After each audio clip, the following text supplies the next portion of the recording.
থেকে বুঝতে পারছি। গণতান্ত্রিক অধিকার কমিটি আমরা দেখেছি এর আগে জনগণের বিভিন্ন অংশের মানুষদেরকে সমাবেশ করেছে এবং আমরা দেখেছিলাম যে একটা বহু লিঙ্গ, বহু বর্ণের, বহু জাতির মানুষদের থেকে সমস্ত মানুষ যারা আছেন বাংলাদেশে যত রকম মানুষ আছেন তাদের প্রতিনিধিত্ব নিয়ে সমাবেশ করেছিলেন। তো আমরা দেখলাম যে আজকে শ্রমিকদের দাবি নিয়ে আজকে সমাবেশ করছেন। এটা অত্যন্ত উৎসাহব্যঞ্জক এবং আমাদের মনে হয়েছে যে আমরা শ্রমিক সংগঠন লড়ছিলাম, আমাদের সাথে এখানে অধিকার কমিটি যাদেরকে নিয়ে গঠন করেছেন আজকে তারাও এই আন্দোলনের সাথে আছেন। বন্ধুগণ, আপনারা দেখবেন যদি আজকে বাংলাদেশের দিকে তাকান, শ্রমিকদের আসলে প্রকৃত অবস্থাটা কি আমরা এখনো পর্যন্ত কিন্তু দেখতে পাচ্ছি। বিগত অনেকেই বলেছেন তারপরে আমার কিছু কিছু পুনরাবৃত্তি আসলে হয়ে যাবে। আমরা দেখেছিলাম যে গত 2023 সালের অক্টোবর নভেম্বরে যখন মজুরির দাবিতে যখন আন্দোলন করা হয়েছিল তখন গুলি করে ফ্যাসিস্ট হাসিনার গুলি করে শ্রমিকদেরকে হত্যা করা হয়েছিল। এর 6 মাস লাগিতে সেপ্টেম্বর মাসে আপনারা দেখেছেন যে শ্রমিকদেরকে আজকে গণঅভ্যুত্থানের মধ্যে দিয়ে ছাত্র শ্রমিক জনতার যে অভ্যুত্থান, জুলাই অগস্টের যে অভ্যুত্থান, সে অভ্যুত্থানের মধ্য দিয়ে যে সরকার গঠিত হয়েছে সেই সরকারকে আমরা যখন দেখলাম শ্রমিকদেরকে গুলি করে হত্যা করা হয়েছে এবং সেটা কি কারণে? কারণ শ্রমিকরা তাদের বকেয়া মজুরি পেয়েছে। বকেয়া মজুরি চাওয়ার অপরাধে তাদেরকে হত্যা করা হয়েছে। একই রকম ভাবে আজকে সারা বাংলাদেশে আপনারা দেখবেন গার্মেন্টস শ্রমিক সহ সর্বস্তরের শ্রমিক, আমি নাম করতে গেলে অনেক দীর্ঘায়িত হয়ে যাবে, বক্তব্য আমি সেটা যাচ্ছিলাম। গার্মেন্টস শ্রমিক সহ সর্বস্তরের শ্রমিকদের আজকে অবস্থা কি? ভ্যাকসিন কথা অনেকেই বলেছেন, ভ্যাকসিনপুর শ্রমিকরা আজকে 6 মাস এবং 5 তারিখে এই অভ্যুত্থানের পর থেকে তাদের মজুরি বন্ধ ছিল, পরবর্তীতে সরকার তাদেরকে মজুরি দিয়েছে। কিন্তু আমরা দেখেছি যে আজকে এই শ্রমিকরা তাদের যে মজুরি এবং তাদের কারখানা খুলে দেয়, 16 ডিসেম্বর তাদের কারখানা খুলে বন্ধ করে দেওয়া হয় মেক্সিকো ইন্ডাস্ট্রিয়াল পার্কে, বাংলাদেশের সবচেয়ে বড় শ্রমিকের ইন্ডাস্ট্রিয়াল পার্ক। সেখানে তাদের কারখানা বন্ধ করে দেওয়ার ফলে 42,000 শ্রমিক কর্মচারী আপনি সেখানে কর্মহীন হয়ে পড়েছেন। এই অবস্থার মধ্যে শ্রমিকরা যখন আন্দোলন করছে তখন তাদের উপর নিপীড়ন হচ্ছে। 14 তারিখে, এই জানুয়ারি মাসের 14 তারিখে আমরা দেখেছি যে তারা শান্তিপূর্ণভাবে মানববন্ধন করলেন। এরপরে তারা আমাদেরকে ডাকলেন যে আমাদেরকে নিয়ে তারা একটা সমাবেশ করতে চান। প্রথমে চিন্তা করছিল কি অবস্থা, শ্রমিকরা ডাকছে সেখানে না গেলে ব্যাপারটা কেমন দাঁড়ায়। একাধিকভাবে তাদের দিক থেকে যখন ডাক আসছে এবং তাদের কর্মচারীরা যখন আমাদেরকে ডাকছেন তখন আমরা গেলাম। 21শে জানুয়ারি, তার মানে দেখুন আজ থেকে মাত্র 1 সপ্তাহ আগে 21শে জানুয়ারি আমরা সেই সানসিটি মাঠে বিরাট সমাবেশ ছিল, হাজার হাজার শ্রমিকের বিরাট সমাবেশ হয়েছে, অত্যন্ত শান্তিপূর্ণভাবে সমাবেশ হয়েছে। সেখান থেকে আমরা আলটিমেটাম নিয়েছিলাম, সেখান থেকে আমরা দাবি জানিয়েছিলাম যে 24 ঘন্টার মধ্যে সরকার যদি আজকে শ্রমিকের দাবি না মানে তাহলে আমরা কঠোর কর্মসূচি দিতে বাধ্য হব। সেই দাবি অনুযায়ী আমরা ঢাকা আসার পরে রাত থেকে সরকারের পক্ষ থেকে, সেনাবাহিনীর পক্ষ থেকে বারবার আমাদেরকে ফোন করতে থাকে এবং এক ধরনের চাপ সৃষ্টি করা হয় আমাদের উপর। বলা হয় সকাল 10টায় যেন আমি মন্ত্রণালয়ে উপস্থিত থাকি সরকার আলোচনায় বলতে।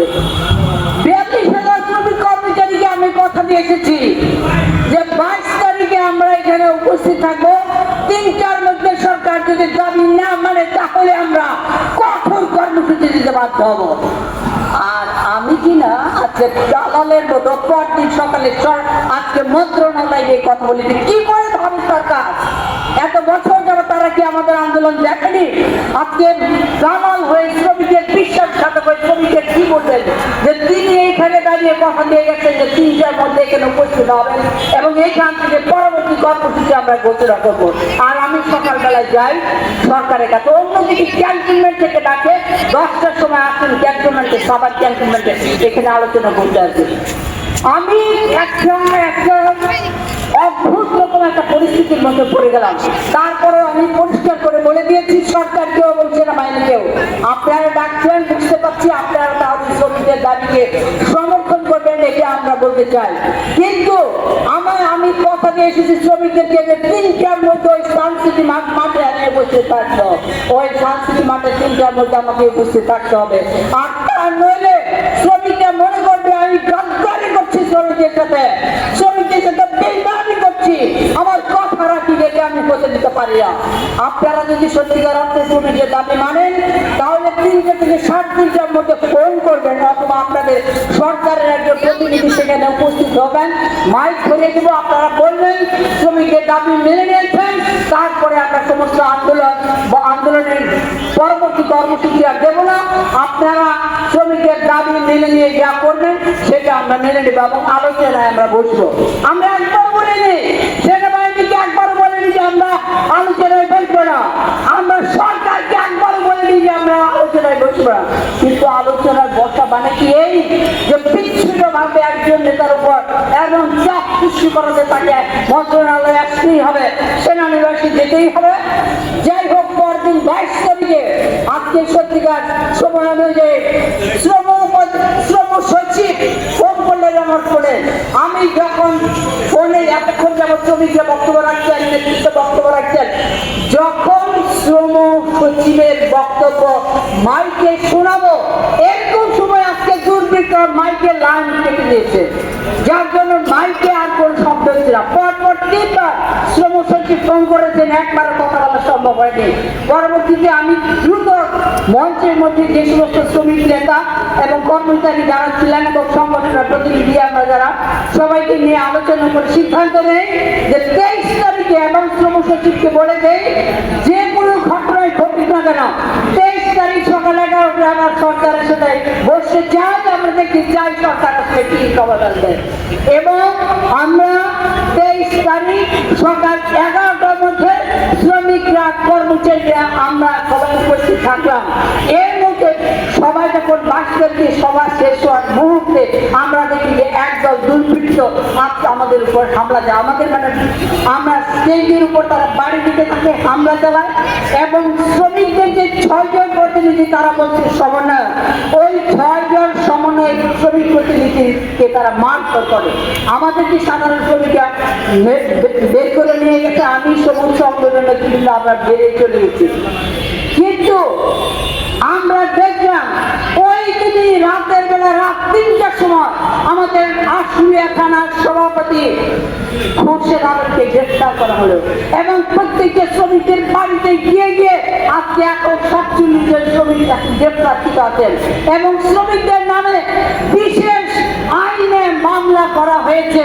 বিশেষ আইনে মামলা তো সাবেক স্বৈরাচারী সরকার করেছিল, তাহলে আজকে সাবেক স্বৈরাচারী সময়ে যে মামলা, সাবেক রেজিমে রেজিমের যে মামলা, রেজিমের যে আইন, এই সরকার কেন সেই আইন হাতে পারে না?